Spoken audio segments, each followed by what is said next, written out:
Hey everybody, Frugal Farmer here. This is an old memory of a lake I used to hang around when I was young.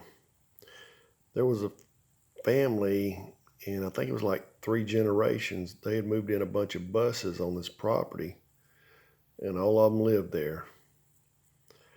From what I understand, they had outhouses per se, and they had like rigged up showers where you'd have a bucket of warm water and some kind of pump to rinse and wash with when you thought you needed to wash, I guess. But there was three grandsons, and they stayed in trouble about all the time.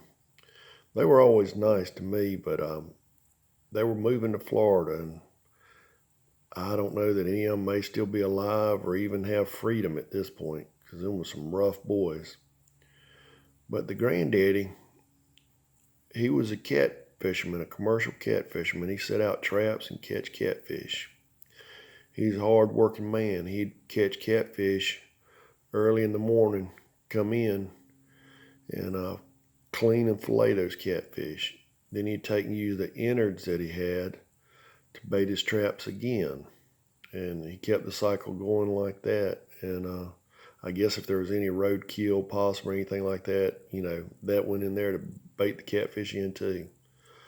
But this man's wife was really sick, and he worked and was able to get her chemotherapy back in the day by what he made catfishing. He made his own uh, traps, and he just tougher than the back wall of a shooting gallery.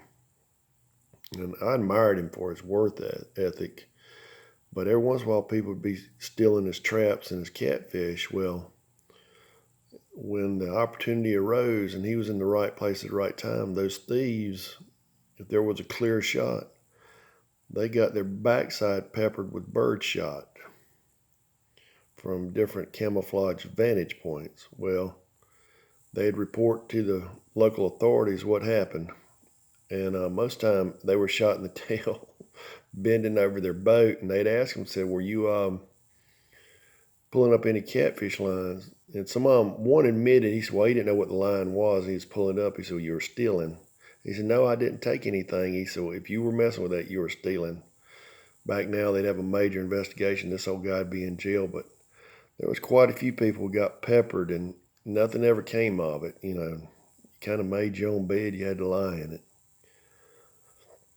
But this old guy, he weren't about talking about much. He'd drink him a few beers to relax. And the way he worked, I'd go by where he was at, and I'd speak to him, always be friendly to him.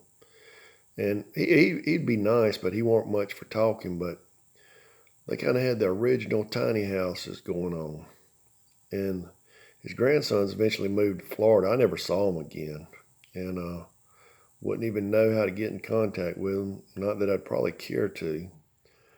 But eventually, he died out, and his wife died, and they cleaned up that area, and somebody built houses on it. But there's been, oh gosh, that's been 50 years ago plus, 50 plus years ago.